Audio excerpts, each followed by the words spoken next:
बोलला का काय तोंडे तू तोंड बघ तुझा आरशात आलाय मोठा शाना त्या मंगलनी बाबूनी मला बसवलं आणि त्या मॅडमनी नाहीतर आहे ना त्या कंपाऊंडरचा मुर्दाच बसवला असता मी आजी काय चाललंय का तुझं मुर्दा बशिवला मुर्दा बशिवला मुर्दा बशिवला अख्खं गाव डॉक्टरांच्या बाजूने साक्ष देत आहे आणि तू एकटीच डॉक्टरांच्या विरोधात का साक्ष देतेस आणि काय ग तुला तर दिसत नाही ना मग डॉक्टर्स कस काय तुला सगळीकडे दिसतात अगं मला दिसत नसताना तरी सगळं कळतं आणि तुम्हाला दिसत असून तुमच्या डोळ्यावर पट्ट्या बांधल्यात मला येडी म्हणतोय त्याचे ना पायाखालची जमीनच साराकली होती मला नजर असती ना तर त्या कंपाऊंडरचं तोंड बघायला मला मिळालं असतं माझ्यामुळे त्याला फाशी होती की नाही बघा तुम्ही बाबू तू सकाळी उठ लवकर आणि सगळं पेपर घेऊन ये आजी पेपर कशाला पाहिजेत अरे माझा उद्या पेपरात फोटो येणार आहे सरू म्हातारीने कंपाऊंडरला फासावर चढवलं म्हणून आजी तिकडे फोटोग्राफर पण होतो सांग की आजी फोटोग्राफर होतो तिकडे सांग मला काय माहिती मला काय दिसतंय बरं मूड द्या आता एवढी मोठी त्या कंपाऊंडरच्या विरोधात साक्ष दिली म्हणलं माझा पेपरात फोटो येणारच की आत्या असं काय बी होणार नाही तुम्हाला किती वेळा सांगितलं डॉक्टरांनी काय केलं नाही त्यांना शिक्षा होणार नाही पूर्ण एपिसोड पहा झी5 वर बाबू तू हिच्या नादाला लागू नको उद्या सगळं पेपर घेऊन ये उद्या बघ देशात राज्यात जगात माझ्या नावाचं कौतिक चाललेलं असेल या सरू म्हातारीनं एका खुन्याला फासावर चढवलं म्हणून मोठ्या मंत्र्याच्या हस्ते मला पुरस्कार पण मिळेल मी काही साधी सुधी बाई नाही तुम्ही साध्या सुध्या असत्या ना तर तुम्हाला कळलं असतं डॉक्टरांसारख्या देव माणसाला त्रास देऊ नये पण नाही समजा स्वतःच्याच मनाचं करायचं काय गरज होती ओ कोर्टात काय बाय बोलायची काय बाय नाही खरं तीच बोलतीय तू बस त्या कंपाऊंडरच्या गोचड्या तोडत मला नाही त्याचं कौतुक आज मला शांत झोप लागणार आहे आणि स्वप्नात बी त्या कंपाऊंडरला फासावर लटकवलेलं बघणार आहे आजे अगं पण तू दाजींना बघितलंच नाही मग तुला स्वप्नात दाजी कसं बरं दिसणार मोड द्या दाजी दाजी कळलंच का त्याचं नाव चल मला ते गार हवा लावून दे बघू हा चल चल जीवाला मला ठीक आहे काटे चल आजी मला नंतर सांग काय तिकडं कोर्टात काय काय घडलं ती हा बाबू उद्या पण आपल्याला कोर्टात जावं लागेल चल जरा केसचा अभ्यास करायला बसू ओ कसला अभ्यास करताय गप गुमानं जाऊन झोपा बरं ठीक आहे बाबू आज मी एकटाच अभ्यासाला बसतो ह्या हत्यांचं काय करावं तीच कळण झालंय बाया त्या आत्याचं काय करायचं ना ते समजा नंतर बघ आधी वाड्याचं बघा वाटणी करा आणि माझा माझा हिस्सा द्या मला बाहेरचं कोण येऊन इथं मडी गाडतय आणि तुम्ही काढा झोपा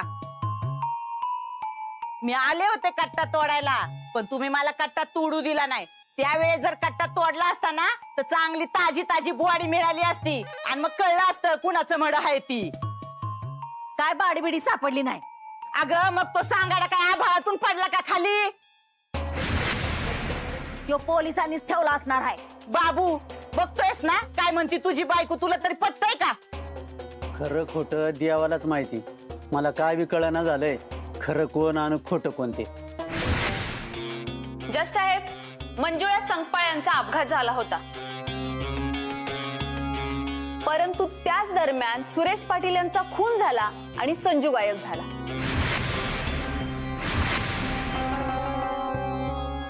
त्याच सोबत पोलिसांच्या हाती काही पुरावे लागले ज्यावरून असं सिद्ध होते की मंजूचा अपघात नसून खून झाला होता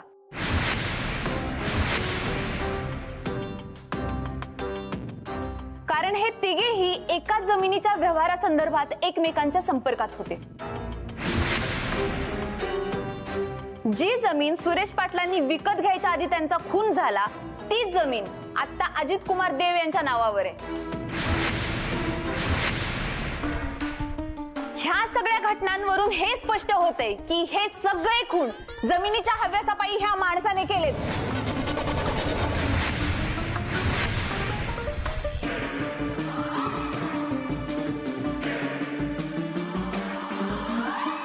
जज साहेब पुढील साक्ष देण्यासाठी अमर संकपाळ म्हणजेच मंजूचे पती ह्यांना बोलवण्याची मी विनंती करते परवानगी आहे अमर संकपाळ हाजीर हो.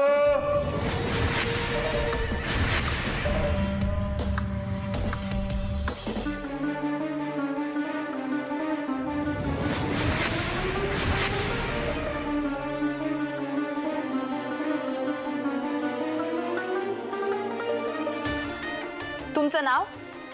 अमर संकपाळ. मंजू तुमची कोण होती? बायको. तुमची ही अवस्था कशी काय झाली? माझा अपघात झाला होता. तुम्ही या गावात कशासाठी आला होतात?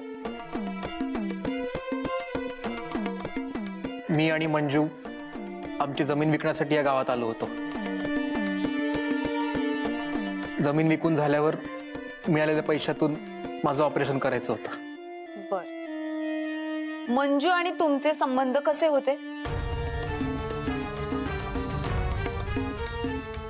चांगले होते.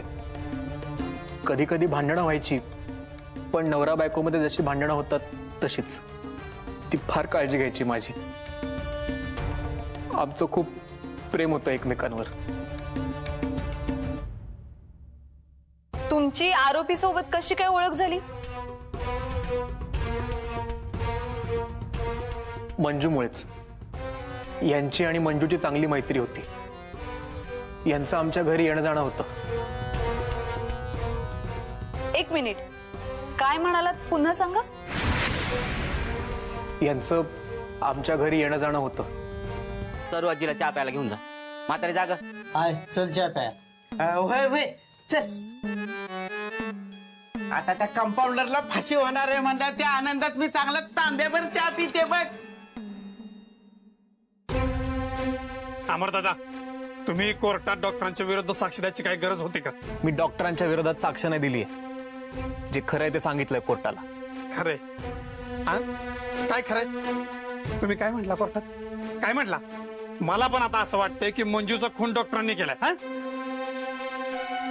हो, मला असंच वाटतंय. काय बोलताय तुम्ही अमरदादा? कळते का तुम्हाला? त्या देव माणसानं तुमची वेळोवेळी मदत केलेली आहे. तुम्हाला ऑपरेशनला पैसे पाहिजे होते ना, म्हणून तुमच्या अपशकुनी जमीन डॉक्टरांनी विकत घेऊन सगळं मागं लावून घेतले. अख्खं गाव मंजूला गावात बाहेर काढायला चाललं होतं, पण मधी पडून डॉक्टरांनी तुम्हाला वाचवलं. एवढं सगळं केलं ह्या माणसानं तुमच्यासाठी. तुम्ही काय केलं?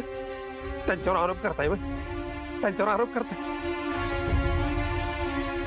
मला माहित आहे तुम्ही हे सगळं का करताय. त्या दिव्या मॅडमचं ऐकून तुम्ही हे सगळं करताय, पण जरा तरी लाज बाळगा, जरा तरी कदर ठेवा, जाण ठेवा डॉक्टरांच्या उपकारांची. हे बघ बजा, याचा दिव्या मॅडमशी काही संबंध नाहीये. आणि उपकाराचं म्हणतोस ना, त्या डॉक्टरांनी उपकार नाही केलेत आम्हाला पैसे देऊ. जमीन विकत घेतली आमची, आणि त्यातले अजून अर्धे पैसे दिले नाहीत. आणि हे इतकं सगळं असताना तुला असं वाटतंय का की दिव्या मॅडमच्या सांगण्यावरून मी असं वागेन? ते तुम्हाला त्या दिव्या मॅडमला माहित.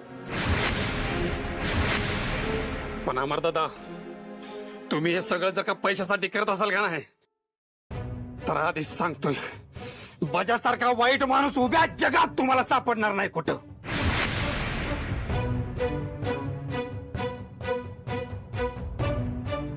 बजा, काय चाललंय रे तुझं? कशाला भडकतोयस? अरे कोर्ट ठरवेल की डॉक्टर निर्दोष आहे की खून येते. स्वतः पण त्रास करून घ्यायचा आणि दुसऱ्यांना पण द्यायचा. त्या दिवशी पण त्या विजय भाऊला दुखवलंस तू. काय करू मग? काय करू? सांगे. काय काय काय करू मी? डॉक्टर देव माणूस आहे, त्यांना शिक्षा झालेली मी नाही बघू शकत ना. मी माझ्या मेलेल्या आईला जिद्द केले त्या माणसाने. दिव्या मॅडमचं ऐकून तुम्ही जर काही सगळं करणार असाल का नाही, बजरंगाची शपथ घेऊन सांगतोय, त्याची लाकडं मासनात पोचलेच म्हणून समजा. एका बुकीतच.